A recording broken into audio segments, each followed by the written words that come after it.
Hello, I'm Frances Deacon Horowitz, President of the City University Graduate Center. Welcome to Women, a series of programs for and about us. I'm so pleased Dr. Anna Lou Dehavenon, founder and director of the Action Research Project on Hunger, Homelessness, and Family Health, is able to be with us today. Dr. Dehavenon has devoted more than 2 decades of commitment and work to help the most vulnerable of New Yorkers, as both advocate and agitator on behalf of the homeless in New York. She's focused much of that attention on the Emergency Assistance Unit in the Bronx. Thank you for being with us. But let's start in Dr. Oregon. Horowitz. You grew up in Oregon? I was born in Bellingham, Washington, and I grew up in Portland, Oregon. And did you always know you were going to be an anthropologist? No, not at all. Well, in fact, you started out in music. I was first a pianist. I went to Reed College in Portland, and while I was there, I continued my studies of the piano, knowing that eventually I would go to Chicago to study with a very prominent Russian master coach. Who was that? His name was Sergei Tarnovsky. He was the first teacher of Vladimir Horowitz in Russia. He was a pupil of Leschetizky, which means a great deal to anyone who studied the piano. And that's what took me to Chicago. And there you met William Capell. Also a pianist. Yes, also a pianist of a different order than my own playing. Though we played 4 hands, and he took me seriously, particularly my thoughts on his playing. And you had 2 children. We had 2 children. But then he died tragically. He died in a plane crash at the age of 31, returning from a concert tour in Australia. And said at the time he was the top. He was probably considered to be, even from the very beginning, the most prominent American talent. I mean, American-born, American-trained pianist. He was the first pianist. Leonard Bernstein was the first conductor to travel the world over and gain a kind of recognition that was equal to, that was usually reserved for foreign artists. My husband remembers hearing him play in Lewis's Stadium. Many people do. It's now 1953, it's 52 years since he died.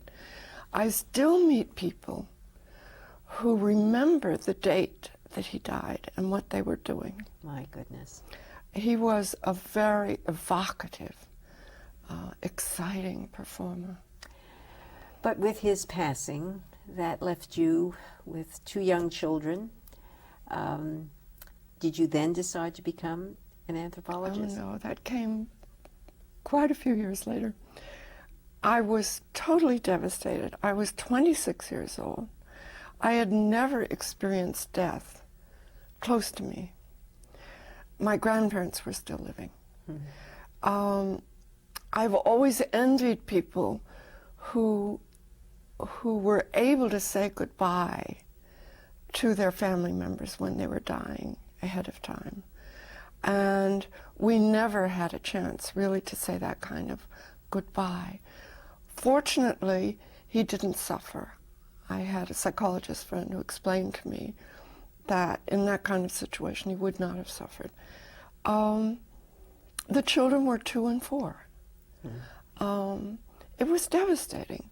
And interestingly enough, it was not the money issue that devastated me, because I'd grown up in Portland in simple circumstances and always had to work very hard for whatever came.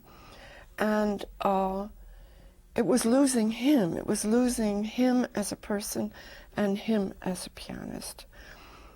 Ironically, because he was very successful, was probably the highest paid American pianist at that time, we had not saved any money, because part of his perfectionism was taking his own Steinways with him wherever he played.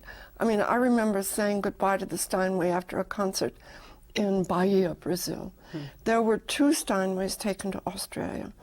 Steinways went all over the United States on his annual tours. He did this because, working as hard as he did not want to walk on the stage for a concert and not know that he was going to play on an absolutely first-class piano, which Steinway and Sons had reserved for him. So every year I had to meet with the IRS to explain why one spent so much money on pianos. Because it was an international flight, we never received one penny, not for his parents, not for his children, after 15 years of litigation, because as lawyers know, but most people don't realize, the Warsaw Convention controls the amount of money that can be paid in an accident, even when the CAB had ruled that the pilot had taken a shortcut. So ultimately, though, you decided to go back to school. That was quite a few years later. Right? I married again after 2 years to a friend whom I had known, a perfumer and art collector, a very seductive, attractive man with 2 children, and we married and had 2 more children. The marriage was very interesting, but by the time my last child was in school full-time, I realized I was bored. He had sold his business and had opened an art gallery in the Fuller Building. And I suggested that since we'd built a collection of African art together and other indigenous art, that I would like to work with him in the gallery, since we had collected together in Europe and in this country. And he said, "Oh no, I wouldn't have a wife of mine in the gallery." Then I realized that I was going to go back to school. So I went to the School of General Studies at Columbia and began taking 1 course a semester, because I still cooked dinner at home for how many people at that point? 4, 5, 6 people every night. And Gaston Dehavenon, coming from a French tradition, loved very good food, so it had to be prepared properly. And what happened? It grew. I knew I was interested in anthropology. My grandfather, a farmer and schoolteacher north of Bellingham, had been one of the first historians of the pioneers and Indian tribes in northwestern Washington. I had worked on his farm every summer until I was 16 and old enough to work at something else. And one of the treats with that was going with him on Sundays after church to interview early settlers or Indians. He even learned the local Indian language. Also, in weeding onions and other vegetables on his farm, we came across arrowheads and other kinds of artifacts that were very interesting. So your interest in anthropology was really planted quite early but I wasn't conscious of it, right. Dr. Horowitz. I was not conscious of it. I never thought about it until years later. Also, when I was at Reed, I ran into anti-Semitism in my own family. And unfortunately, it landed on an extremely intelligent, attractive young man from Berkeley, whom I was quite involved with emotionally. And I couldn't believe that someone was improper because his name ended with O-H-N. So that was another very, very important factor. And eventually it was pure boredom in the marriage that sent me to Columbia, where I became involved in work with Marvin Harris, Professor Marvin Harris, who was doing work with video cameras, of all things. What year was this? This was in the 1960s, about 1966. Very early use of video. Let me tell you that the video camera we used was constructed by a young Chinese American, because there was no portable video camera. And we were, anyway, it's a long story, and we're not going to spend time on all of that. But after having read his Nature of Cultural Things, which he put forth because he saw me as an upper middle class woman applying for his honors college, his Columbia College honors seminar, senior seminar in anthropology. So he gave me 2 books to read. Well, I came back because I was terribly excited about what he was trying to do, because he was trying to introduce into sociological observation a scientific component of videotaping natural behavior, which could then be analyzed by 2 observers independently, who would then come to agreement that they'd seen and coded the same thing. And that was the only data that was used in the analysis. I ended up doing work for him that got a renewal of his NSF grant. By that time, I was getting to the point of getting a BA, because I didn't even have the BA at that point. And he said, well, of course you're going for a doctorate. You're a brilliant woman. Well, no one had ever told me I was a brilliant woman. I said, how can I go for a doctorate? I can't go abroad for field work. He said, you'll just continue doing the work we've been doing with families in New York City with the video cameras. And that's what my dissertation was about. And how did you get involved in being interested in the emergency assistance unit? And what is an emergency assistance unit? All right. When I was still completing, I didn't defend my dissertation until 1978. No, excuse me, I didn't receive my doctorate until 1978, when I was 52 years old. And I had continued doing field work among 3 of the families we had videotaped who lived in East Harlem, because I simply couldn't stay away from what I'd learned doing these microanalyses of their food control behavior and of their authority behaviors. And in connection with that, in the early 1970s, I joined a meditation group led by Reverend Norman Eddy of East Harlem Interfaith. And at the end of that 6-week meditation group, we thought about what we would like to organize around to continue advocacy of some sort. And several of the sisters, the Little Sisters of the Assumption, who were in that group, suggested, who did welfare advocacy, suggested that we do welfare advocacy. Now, I have, through the videotape study, studied 3 families and watched the fathers after the 1973 Mideast oil embargo and the tremendous inflation, both lose jobs. And both refused even to go on food stamps because they were too proud. And I was very interested, and 2 other families have been on welfare, and I had microanalyzed how they used food. So I was very interested. And that's how I began to work with that advocacy group with which I worked. And we started documenting the causes and conditions of family food emergencies.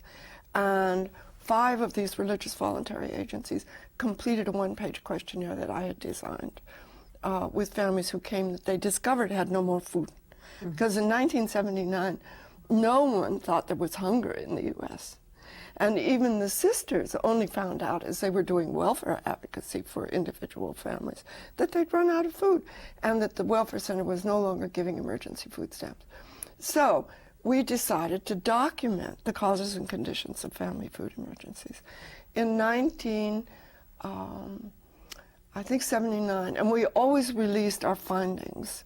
I designed the documentation and did the analyses and the write-up of the findings. And the release of the findings was to galvanize political action? Absolutely. It went to the media, and I had a very good friend who was an expert public relations person who taught me how to deal with the media. We also sent it to all the other advocacy groups. We also sent it to public officials and administrators of welfare programs. In any event, we were first working because we discovered that the welfare grant had not been increased to come anywhere near the amount that it was designed to have in 1969. And that was the first major cause of family food emergencies. So we were working for an increase in that grant. In 1982, the nuns had sent our report to the Cardinal, and we had sent it to Governor Carey, and we'd sent it to the New York Times.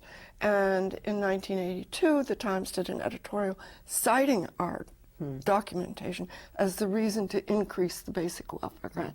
That was the last straightforward increase in the basic welfare grant. Now, while we discovered another cause of family food emergencies, what the city HRA called churning, the closing of welfare cases for administrative reasons unrelated to the family's actual eligibility. So this churning means they come on to the welfare rolls, they go off, and their they come case back. is closed for not completing a questionnaire, not making an eligibility appointment because of computer error, any kind of bureaucratic follow-up. Does this still go on? Much less, fortunately, but it still goes on. But the emergency assistance unit in the Bronx serves people who are homeless. Well, we'll get to that in 1 minute, because first is how did I first get to the EIU. I then began writing reports focusing particularly on churning, because it was causing tens of thousands of families to lose their cases every month. And it took 2 to 3 months for them to get back on welfare. And they were coming to these agencies to get food during that period. And finally, I decided if families who have their own mailing addresses are having their cases closed, what's happening to families who are homeless? And that's what took me to the first EIU, the Manhattan EIU on Church Street. That's the EIU is an emergency assistance unit. That is the office where families who do not have a place to sleep for the night with their minor children come to apply for emergency shelter for the night. That's what took me first, was not homelessness, but churning. We succeeded in the cities adopting some of our recommendations and reducing substantially the number of cases closed for family food emergencies. In the meantime, I became involved with what was happening with the families at the EIU.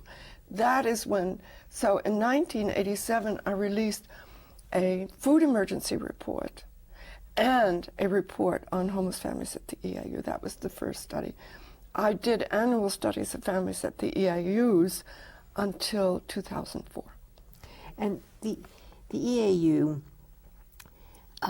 is designed to provide emergency shelter for families? No, it's to assign families to emergency shelter. It was never intended to serve as a shelter itself. That's why I'm making this distinction. And that's where they got into serious trouble as the numbers of applicant families increased.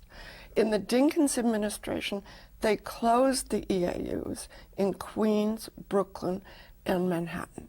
So there was only one remaining EIU in the Bronx at near the 149th Street subway stop. And that has been the only emergency assistance. Families have had to come from all over the city. Originally, they could go in their own borough. Since the Dinkins administration, they've had to come from all over the city to go to this one EIU.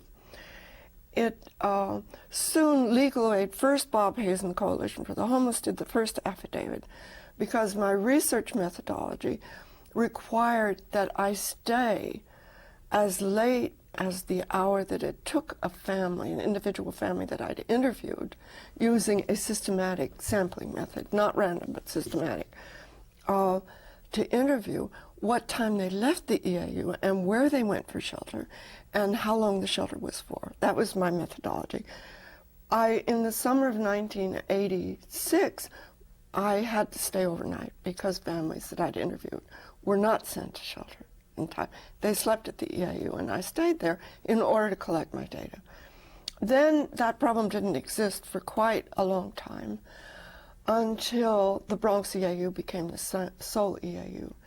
And then in 1991, I think it was, or two, my methodology kept me in the Manhattan EIU 17 hours overnight in order to be able to document my data by my particular methodology. And the Legal Aid Society, Homeless Rights Project, had already started using my data in court. But I became expert witness to testify orally in court because the city was denying that anyone was sleeping overnight. And of course, I was documenting it. And were your data the reason that ultimately this all came under court supervision? No, it was already under court. It's been under court supervision for 20 years. But hasn't there just been a recent ruling that released some of the court supervision? Well, it's very problematic. That's why this particular article and document sits in front of me. The city, of course, has been trying to get rid of homelessness, not family homelessness I'm talking about, because I only have documented families with children. Not because I don't care about the others, but because one had to make a choice. And